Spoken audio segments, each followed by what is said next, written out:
Il parle de la jeunesse de manière générale. J'aimerais, lire deux textes de la Torah, enfin un du Rambam, Maïmonide, et un du passage de la Torah, qui va nous éclaircir un petit peu sur le rôle de la jeunesse de manière générale. Pourquoi? Comment se fait-il qu'il y a... Pourquoi Akadosh Baruch Hu, il a créé un monde dans lequel il y a des générations, d'accord? Il aurait pu imaginer le monde différemment. On voit qu'il y a des générations qui ont précédé, des générations qui suivent. Il y a une transmission. Et du coup, la question, c'est de savoir, effectivement, quel est le rôle de la jeunesse dans cette chaîne. Ouais. On voit que toute personne, elle est constituée, c'est-à-dire on a tous un père et une mère, quoi qu'il arrive. C'est-à-dire on ne peut pas faire autrement. Ils aimeraient bien essayer. Il y a eu des tentatives, mais ça n'a pas marché, d'accord? Donc ça veut dire on est tous nés d'un père et d'une mère, et comme ça le monde il fonctionne. Pourquoi? Qu'est-ce que ça change dans notre perception du monde, dans notre perception du quotidien, dans notre perception de nous-mêmes également? Il y a des choses, c'est-à-dire dans la proximité, dans le lien qu'on peut avoir avec les gens, il y a des choses qui sont pas obligatoires, il y a des choses qui sont obligatoires. Par exemple, des frères et des sœurs, c'est un lien, d'accord, qui n'est pas obligatoire. On peut ne pas avoir de frères, on peut ne pas avoir de sœurs. D'accord? Même s'il y a une proximité, on peut se retrouver sans frères et sœurs. On peut être fils unique ou fille unique. On peut également ne pas être marié. Ouais, il y a aussi un lien entre un homme et une femme dans le mariage. Eh bien, ce lien-là, il est optionnel. C'est-à-dire, on peut l'avoir comme on peut ne pas l'avoir. Par contre, il y a un lien duquel on ne peut jamais se défaire. Ce lien-là, c'est le lien d'un père et d'une mère. Le père et la mère sont des liens qui sont obligatoires, qu'on ne peut pas contourner, qu'ils soient bons ou mauvais. D'accord? Peu importe la qualité du père, peu importe la qualité de la mère, dans tous les cas, tu es obligé de le porter, ouais, et de te construire avec. D'accord? Donc ça, c'est un point sur lequel j'aimerais réfléchir avec vous. Pourquoi? Parce que le Rambam dit la chose suivante. Il dit, ce que je suis en train de développer maintenant, c'est vraiment dans le but de comprendre un peu mieux, on va dire, les moments que l'on passe en ce moment. Ouais, il y a des moments comme ça dans l'histoire, c'est-à-dire, je veux être très clair avec vous, à chaque fois qu'il y a une perturbation historique, on a toujours, on pense toujours à la fin des temps, à la fin du monde, à la venue du Messie, etc., etc. Bon, certes, même si nous sommes un peuple qui avons la foi dans la venue du Mashiach, qui peut arriver chaque jour, ouais, dans tous les cas, les perturbations, comme on vit aujourd'hui, ont eu lieu plein de fois dans l'histoire du peuple juif et dans l'histoire du monde.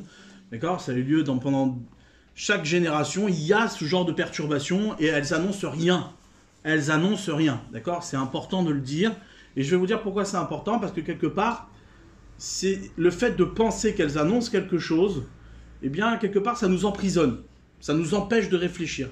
Ça nous empêche d'avoir une réaction face à la situation. Et ça, c'est important. C'est pour ça que je veux traiter ce soir du thème de la jeunesse, c'est-à-dire du rapport. Quand je parle de jeunesse, je parle de ce rapport-là qu'on a par rapport aux anciens, par rapport aux générations qui nous ont précédés. D'accord? Nous, on est éduqués par les générations précédentes. Il y a un système qui s'est mis en place avant nous, avant notre naissance, et qui nous a éduqués. On a été éduqués dans ce système. La question, c'est de savoir qu'est-ce qu'on va apporter. D'accord? Et quand il y a des moments de perturbation, eh bien, en vérité, qu'est-ce qui se passe? On peut, de manière évidente, constater que le système ne marche pas si bien que ça. Maintenant, s'il ne marche pas, ça ne veut pas dire « Ah, c'est la fin du monde, ouais, il y a le Messie qui va arriver, etc. » Non, ça ne veut pas dire ça. Ça veut juste dire qu'il y a peut-être des choses à arranger. Ouais. À modifier, à arranger, à réfléchir. D'accord? Mais qui va faire cette réflexion? Et ça, c'est la question. Qui va faire cette réflexion? Alors, regardez ce que dit le Rambam. Il dit quelque chose d'extraordinaire. Il dit comme ça. Je vous lis le texte parce que c'est un texte qui est, très puissant.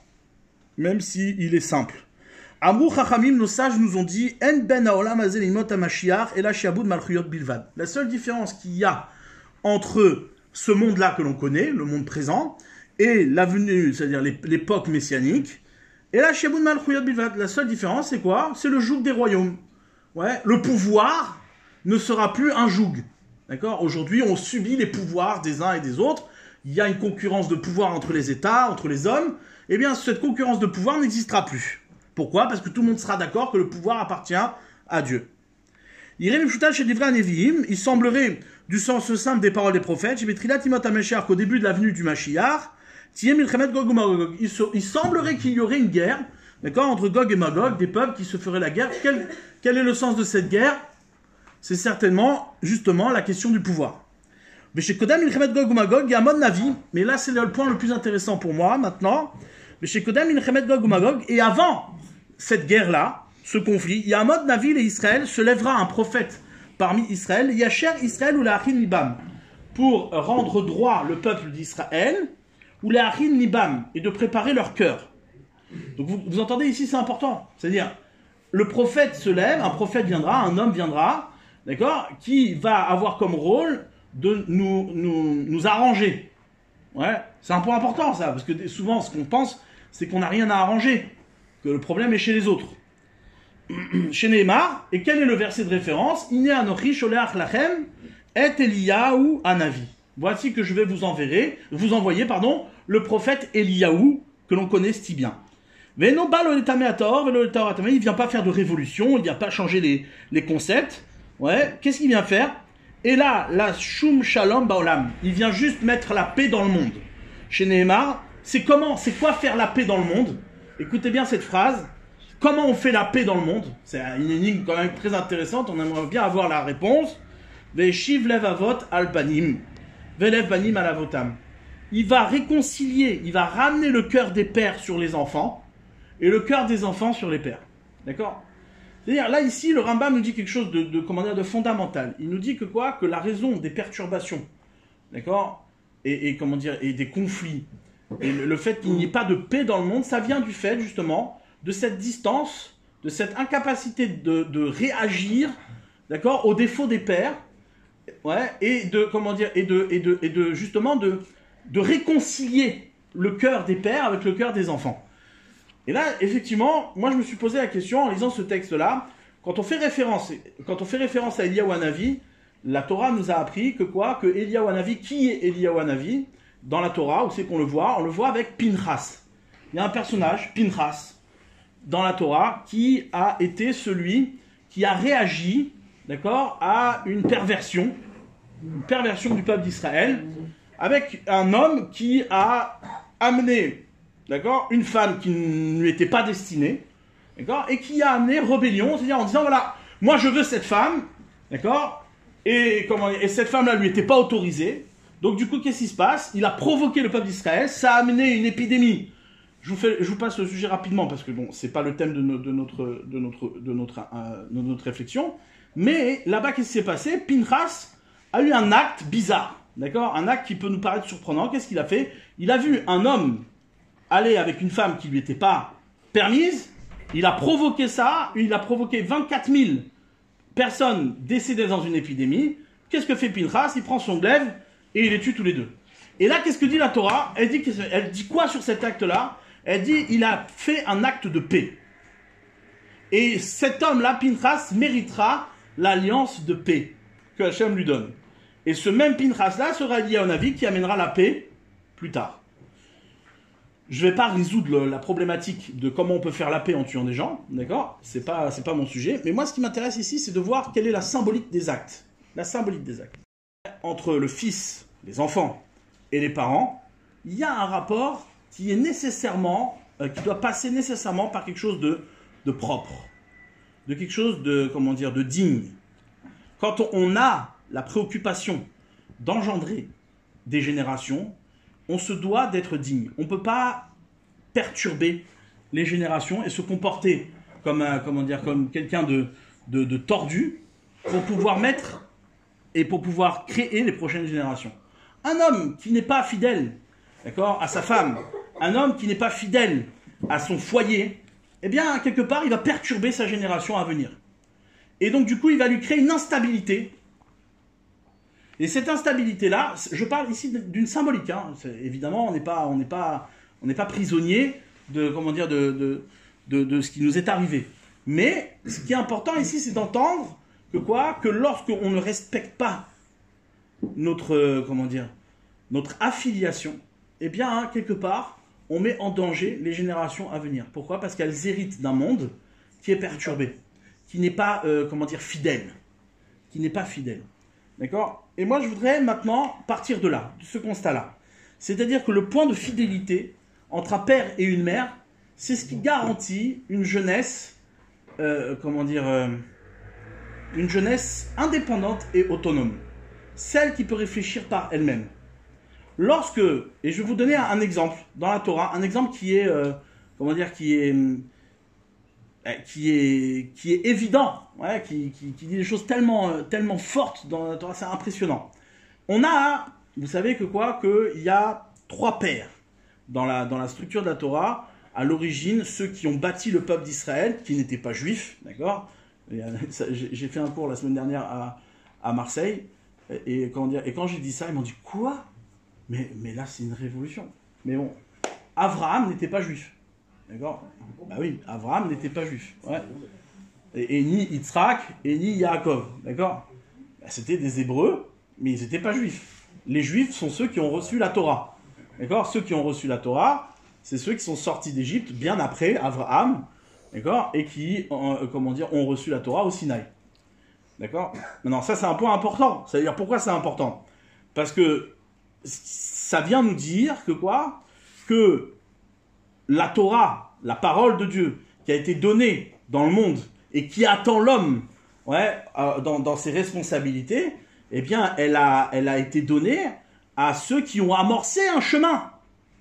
Celui qui a amorcé un chemin, c'est Abraham. Abraham, lui, n'était pas juif, il n'a pas reçu la Torah.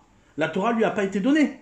D'accord? Donc Abraham, qu'est-ce qu'il a fait? Il a amorcé un chemin, une direction, et lui, il est appelé dans la Torah, comment on le nomme dans la Torah, nos sages l'appellent Abraham Avinu, Abraham notre père. D'accord? Pourquoi on l'appelle le père? Vous avez souvent entendu cet adjectif-là. Les Avot, les pères, les 3 patriarches, Abraham, Yitzhak, Yaakov, et on a les 4 matriarches qui sont Sarah, Rivka, Rachel et Léa. D'accord? Donc on voit qu'ici, la base, la construction du peuple juif se fait par des pères et des mères. Mais des pères et des mères qui ne sont pas juifs. D'accord? C'est important ça. Pourquoi c'est important? Parce qu'en vérité, tu comprends que quoi?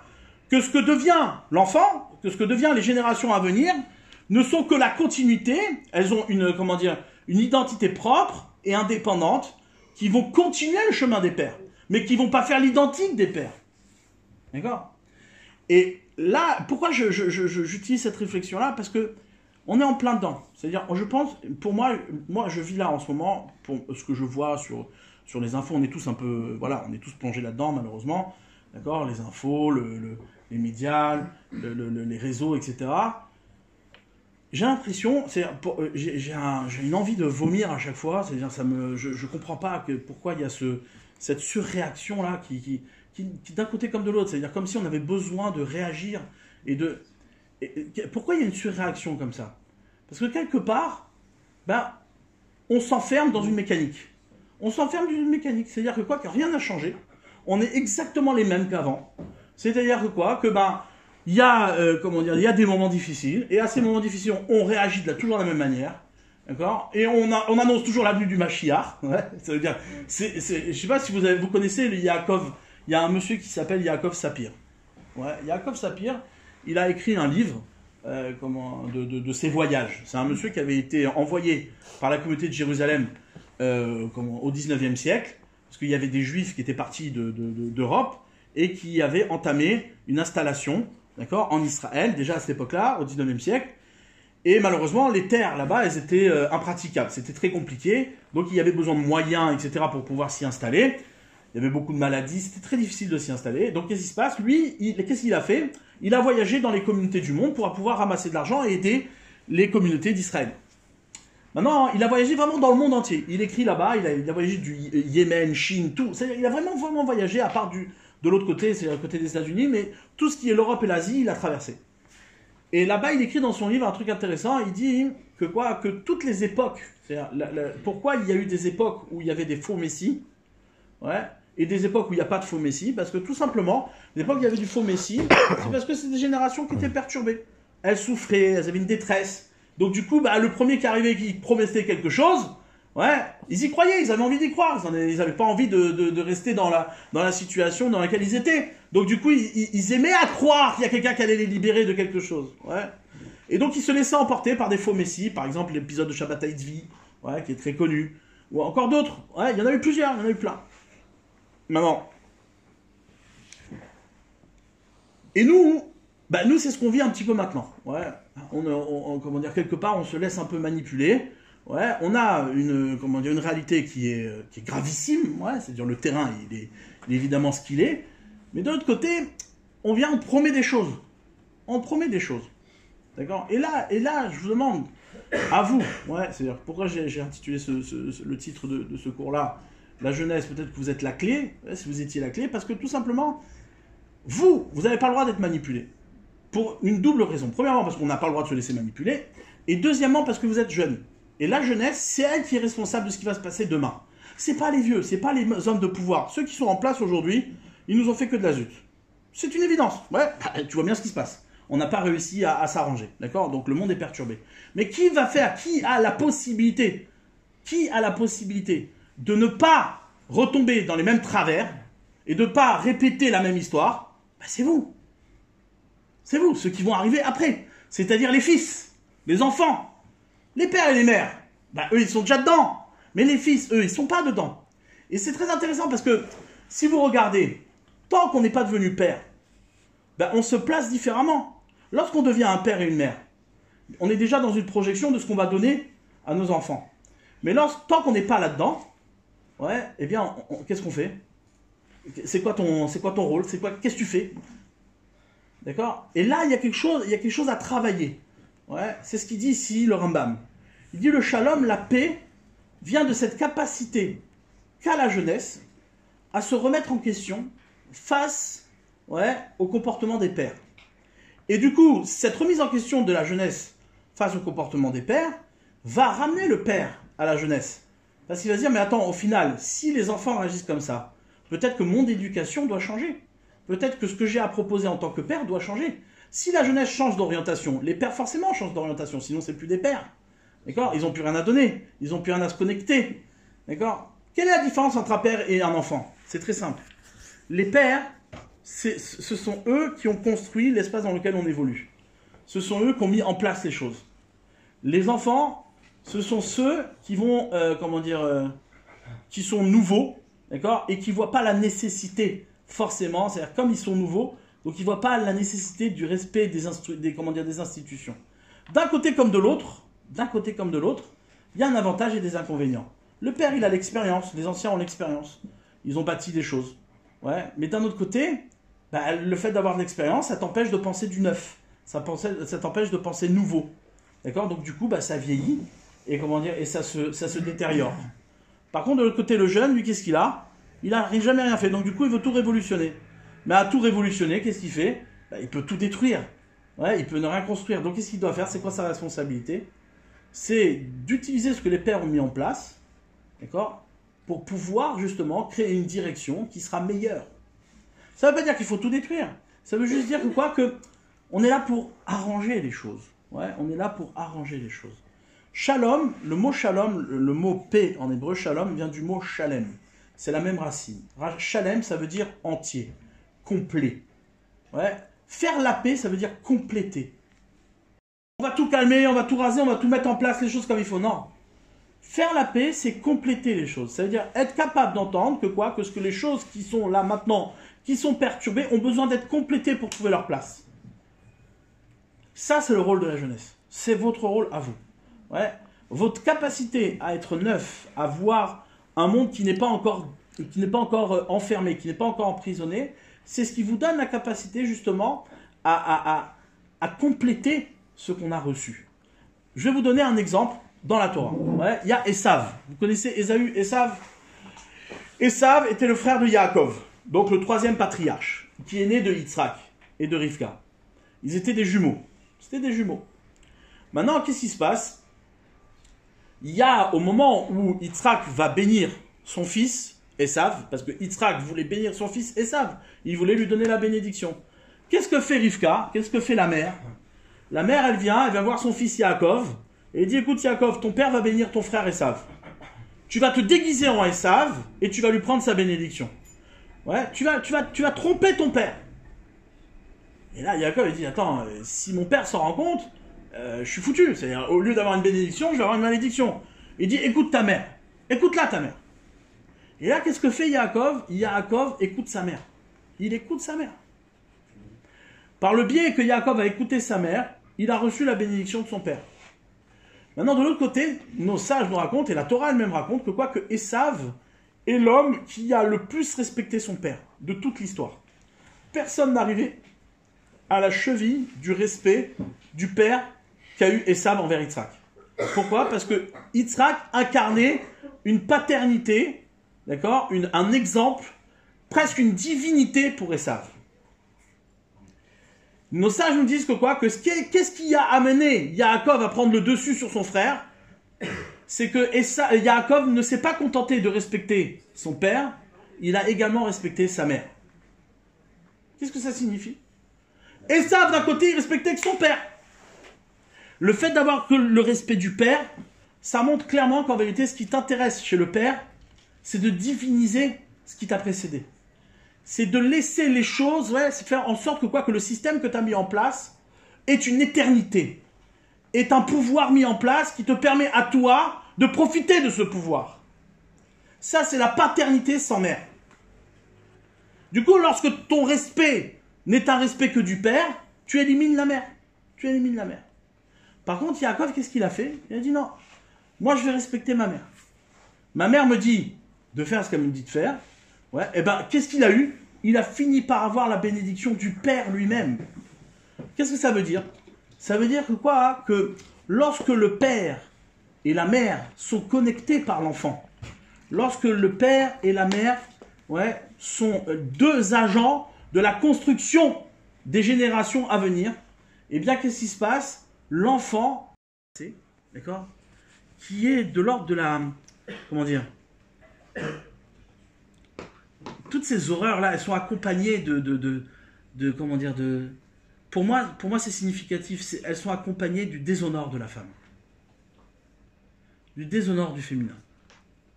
Et lorsqu'on déshonore le féminin, ça veut dire qu'il n'y a plus de génération à venir. La génération à venir ne compte pas. Et si elle compte que dans la divinisation qu'on a du père. La divinisation qu'on a du pouvoir. Ouais, c'est que ça qui compte. C'est qu'au final, lorsqu'on hérite de quelque chose, qu'est-ce qui va compter dans ta vie? Ce qui va compter dans ta vie, c'est de compléter ce que les parents ont mis en place, ou bien ce qui va compter dans ta vie, c'est d'hériter ce que le père a mis en place. C'est totalement différent. Ton père a une bonne position, tu veux avoir la même. Tu veux avoir le confort. Et donc, il y a l'héritage des pouvoirs. Mais ça, c'est pas l'essentiel d'un homme. L'essentiel d'un homme, c'est pas d'hériter du pouvoir. C'est pas d'hériter du confort. Ouais. Nous, on est préoccupés par notre génération, et je vous accuse là-dessus. Ouais, je m'accuse moi-même, puisque je suis encore jeune. D'accord? Je m'accuse moi-même en disant qu'au final, plus les générations avancent, plus elles cherchent à être, être protégées, être dans une protection, dans un confort. C'est une erreur. C'est une erreur. Le monde est inconfortable. Il est inconfortable parce qu'il est à compléter. On ne peut pas avoir la paix. La paix n'existe pas si on n'est pas capable d'entendre la responsabilité qu'on a de compléter le monde et d'arranger le monde. Et arranger le monde, ça demande un investissement. Ça demande d'accepter la situation inconfortable dans laquelle on est. Ouais. Et pas de dire « Ah oui, mais c'est pas normal, ça devrait pas se passer comme ça. » Si ça se passe comme ça, c'est pas en criant « c'est pas normal », c'est pas en allant faire des manifestations contre l'antisémitisme que ça va s'arranger. Je vous le dis tout de suite. C'est clair et net. Plus on va faire des manifestations, moins ça va s'arranger. Pourquoi? Parce qu'au final, on se détourne complètement du sujet. T'es complètement en dehors du sujet. Tu veux dire oui, tout va bien, faut garder l'héritage, le devoir de mémoire. Il y a quelque chose ici qui se passe pour nous qui est fondamental. Ce que je vous dis maintenant, pas beaucoup vous le diront. Parce qu'ils ont peur de le dire. Parce qu'ils ont honte de le dire. Mais moi, comme je suis jeune, je peux me permettre de le dire. Puisque je suis là pour compléter ce que les générations précédentes n'ont pas fait. Eh bien, quelque part, nous, les Juifs, on s'est enfermés dans une identité, d'accord, qui est une identité qui se construit sur la Shoah. Sur la Shoah. Comme si, ouais, et on en a déjà parlé plusieurs fois, et j'insiste là-dessus, comme si être juif ne se limitait qu'à dire plus jamais ça. Plus d'antisémitisme, plus jamais ça, etc. Mais, honnêtement, tu crois que c'est en criant plus jamais ça qu'il n'y aura plus d'antisémitisme?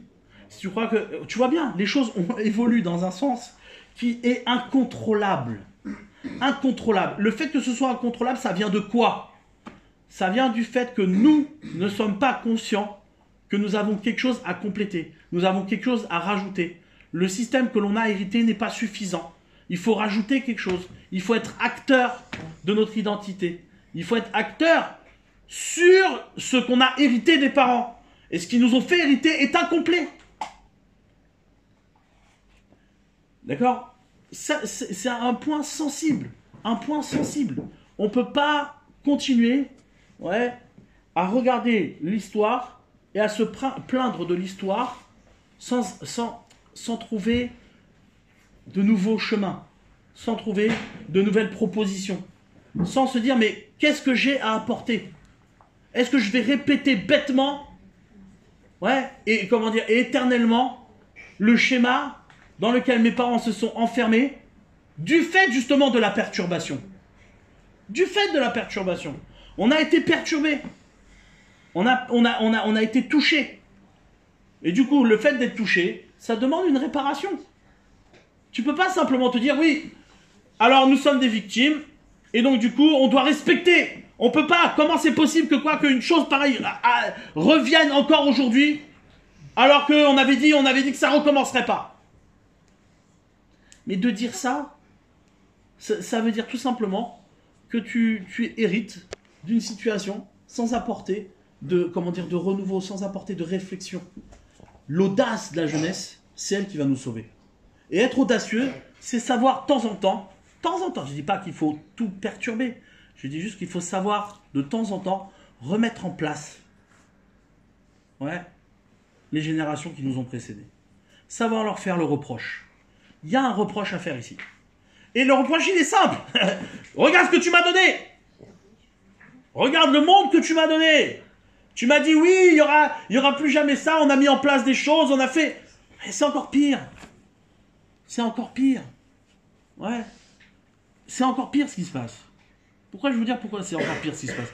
Récemment, il y a des livres qui ont été écrits, beaucoup d'auteurs ont écrit, dans les dernières semaines, justement une réflexion sur la question de, justement de ce concept-là, c'est-à-dire de l'invulnérabilité du peuple juif, ouais, par rapport à la Shoah.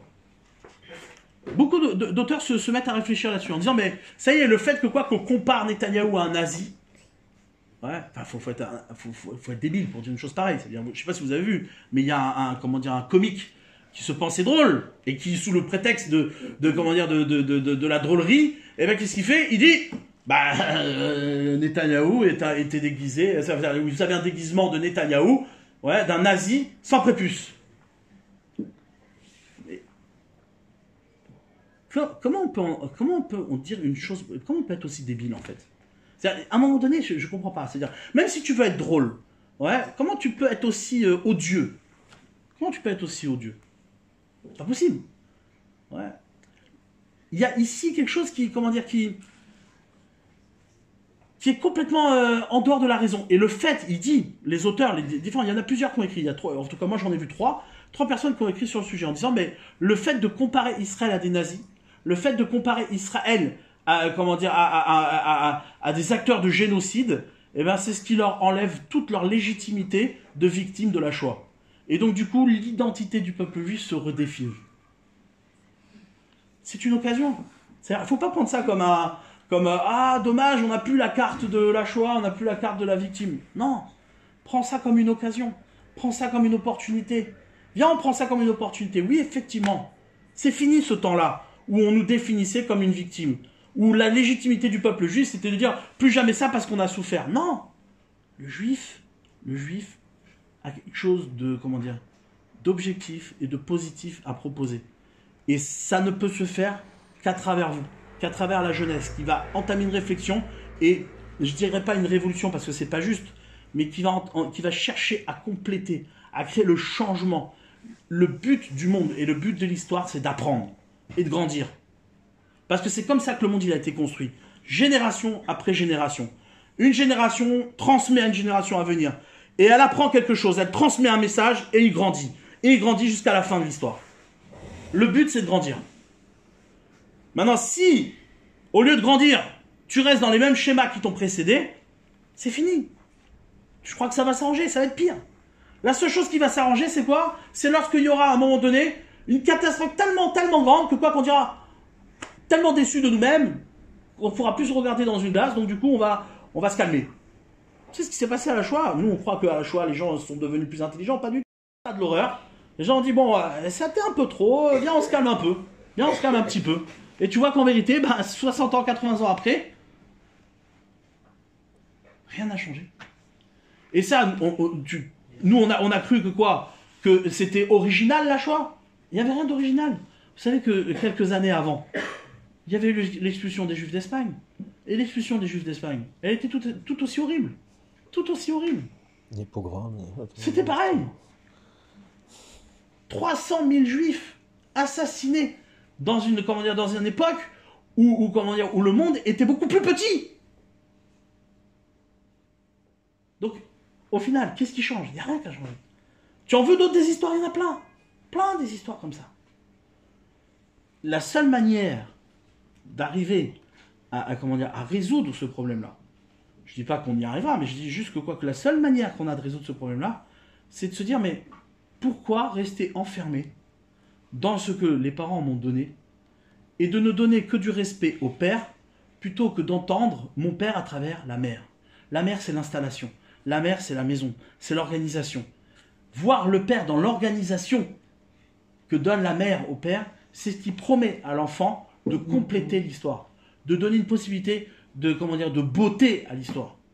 Il faut embellir l'histoire. Il ne faut pas chercher à dénoncer ce qui est laid. Parce que dénoncer ce qui est laid ne fait pas de toi quelqu'un d'intelligent. Il y a des gens qui passent leur temps à dire « Oui, mais regarde, celui-là, il n'est pas bien, il a dit ça, il a fait ci, il a fait ça. » Et qu'est-ce qu'on fait? Alors du coup, on perd toute notre dignité. À montrer, c'est-à-dire, vous vous rendez compte à quoi on a été réduit. On est obligé pour convaincre le monde, de montrer nos frères et sœurs éventrés. On est obligé de montrer des vidéos qui sont infâmes pour aller convaincre les gens. Mais c'est à ça qu'on est résolu, c'est à ça qu'on est réduit. Mais où est notre dignité? Non mais à un moment donné, t'as pas honte? T'as pas honte? Je vois sur les réseaux, on partage des vidéos de gens qui se font brûler, assassiner. Mais qu'est-ce qu'on est? Si ce n'est que de la zut. À montrer des choses pareilles pour convaincre les autres qu'on est des victimes et qu'on mérite le respect. Mais ceux qui ont filmé ça, c'est ce qu'ils voulaient.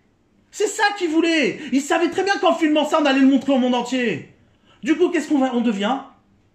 On a complètement, rabaissé l'image de l'homme. L'image, c'est-à-dire que si nous, on montre aux autres pour se justifier, pour montrer que quelque part on est vulnérable et quelque part on nous doit le respect. On va montrer nos femmes et nos enfants, égorgés et éventrés. Et alors, qu'est-ce qu'on est de plus que les autres? Qu'est-ce qu'on est de plus que les autres? C'est ça qu'on doit montrer. Mais à un moment donné, garde ta dignité et un peu de pudeur. Je dis pas que c'est pas difficile. C'est difficile et je porte pas de jugement sur ceux qui l'ont fait. Mais stratégiquement, c'est une erreur. Toi, tu crois que tu vas gagner la sympathie des autres en montrant l'horreur? Bien au contraire. Qu'est-ce que tu vas créer? Tu vas créer une compétition de l'horreur. Ah, tu joues par l'image? Tu veux jouer avec l'image? Moi aussi, j'ai des images. Et là, du coup, on réfléchit plus. Quand on joue avec l'image, on n'a plus de cerveau. Notre intellect ne fonctionne plus. Je te montre une image. d'un enfant, comment dire, égorgé, et je te montre une autre image d'un enfant sous des décombres. Qui c'est qui va gagner? C'est un ping-pong. Personne. Personne ne gagne ce jeu. Personne ne gagne ce jeu. Par contre, quand tu utilises ton cerveau et que tu oublies les images, là, oui, il y a une possibilité de gagner. Sois plus intelligent que les autres. Sois plus intelligent que les autres. C'est honteux. Je dis, parce que ça me... quand je vois, ça me donne envie de vomir, vraiment. Comment on n'a pas honte de partager des vidéos de gens qui se font brûler, qui ont été brûlés, des corps, des mecs dans les voitures brûlées, tout ça. Comment t'as pas honte de partager ça? Sous quel prétexte tu fais ça? Pourquoi tu fais ça? Pour dire, regardez, c'est nous qui avons raison. Le rôle de la jeunesse, c'est de ne pas montrer ce qui est laid, mais c'est de montrer ce qu'il y a de beau à venir. Et ça, c'est notre rôle, c'est notre travail. Ça ne sert à rien de montrer ce qui est laid. Ce qui est laid, c'est justement ce qu'on veut enlever, ce qu'on veut, arranger. Viens, on montre quelque chose de beau. Viens, on essaie de montrer une perspective de beauté. Je dis pas que c'est facile, ça demande du travail, ça demande un investissement, ça demande une réflexion. On n'est pas dans le monde des bisounours, ouais. Mais pour ça, il faut déjà comprendre qu'on a une responsabilité. Et cette responsabilité passe par notre capacité à se réconcilier avec les pairs. Se réconcilier avec les pairs, c'est quoi? C'est d'entendre qu'il y a une attention mutuelle à avoir de l'un envers l'autre. Veshiv lavavot albanim, velev banim alavotam. Tu ramènes le cœur des pères sur les enfants et le cœur des enfants sur les pères. Le cœur, c'est l'attention. L'attention que tu donnes à la jeunesse. L'attention que la jeunesse donne au père. Mais pas quelqu'un qui est là et qui donne. Ouais, on vient tous voir notre père pour dire donne. Aujourd'hui, c'est donne. Et quand on ne te donne pas, c'est plus ton père. Voilà ce que ça veut dire. C'est ça un père qui ne donne pas à son fils. Ouais. C'est pas ça. La génération que l'on vit aujourd'hui, c'est une génération de pouvoir. Et je vous dis, la règle, elle est simple. Lorsqu'on perd le respect de la mère, on rentre en contact direct avec le père. Et lorsqu'on rentre en contact direct avec le père, eh bien, c'est la course au pouvoir qui se met en place. La course au pouvoir qui se met en place. La seule manière qu'on a de contrôler le pouvoir, l'imaginaire du pouvoir, et d'hériter le pouvoir du père, c'est de respecter la mère. Respecter la mère, c'est d'avoir conscience qu'il y a des choses qui doivent se mettre en place. Et qu'il y a des choses qui doivent germer. Il y a des choses qui doivent pousser. Il y a des choses qui doivent grandir. Quand tu es apparu dans ce monde, la vie, elle apparaît dans ce monde, ouais, comme un germe. Ça, c'est un germe que la mère garde pendant 9 mois et qui continue de grandir, et qui continue de grandir, et qui continue de grandir. Maintenant, si toi, t'arrêtes cette progression, au final, tu ne pourras plus jamais grandir et tu ne feras qu'être l'image du père et tu vas répéter sans arrêt la même chose, exactement la même chose. Ouais. Donc, Yaakov qui est le père qui va devenir Israël, ouais, porte un double nom. Yaakov, il s'appelle le rusé. Yaakov, ça veut dire contourner. Ekev, c'est le talon. C'est-à-dire Yaakov, il contourne les choses. Mais de l'autre côté, il s'appelle Israël. C'est lui qui va mériter le nom d'Israël. Israël, ça veut dire Yachar Kel, droit vers Dieu. Alors d'un côté, on a un monsieur qui contourne les choses, et de l'autre côté, on a un homme droit vers Dieu. Alors, il contourne ou il est droit? Il faut savoir ce qu'on veut. Pourtant, il porte il porte les deux noms à la fois. La réponse, elle est simple. C'est que le monde, il n'est pas droit. Et pour devenir droit, il faut redresser le monde. Il faut savoir le contourner. Ce qui se propose à nous là, aujourd'hui, c'est pas quelque chose de juste. C'est pas quelque chose de droit. C'est pas quelque chose qu'il faut crier et dire « Ouais, pourquoi ?» Non, ça sert à rien. Ce qu'il faut faire, c'est quoi? C'est de voir que le monde est tordu, mais que toi, tu as une responsabilité de le redresser, de le remettre droit. Si toi, tu as cette capacité de contourner ce qui est tordu, alors tu vas devenir quelqu'un de droit. Ça, c'est l'association des deux noms entre Yaakov et Israël. Et c'est ce qu'a fait Yaakov. Yaakov a triché. Il a triché, mais pourquoi? Parce que le monde étant tordu. Pour pouvoir le redresser, il faut savoir tricher. Et tricher, c'est quoi? C'est l'enfant qui contourne le père en lui disant « Écoute papa, c'est pas un manque de respect ce que je fais. Au contraire, c'est pour faire en sorte que ce que tu as à donner ait du sens pour les générations à venir. Ouais. Ça, c'est notre responsabilité. Notre travail, notre préoccupation, c'est de faire en sorte que ce qu'on a hérité ait du sens. Pas que ce soit quelque chose comment dire, voilà, je sais pas, vide. Une perspective. Zéro perspective. Zéro. Quand tu joues le jeu je m'excuse, mais je répète ça parce que je sais que on a tous été victimes de ça. Quand tu joues le jeu comment dire, de partager des vidéos aussi horribles, c'est que tu as perdu la réflexion. Tu as perdu la réflexion. Tu n'es plus, ton cerveau ne fonctionne plus. Je m'excuse. Ça te viendrait à l'esprit, toi. Mets-toi à la place des familles. Ça te viendrait à l'esprit de demain, t'as un proche qui brûle dans une voiture, tu dis, ah, on a montré mon fils, on a montré ma femme sur des vidéos.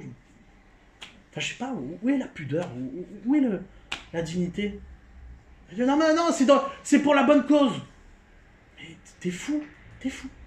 Faut être fou pour penser comme ça.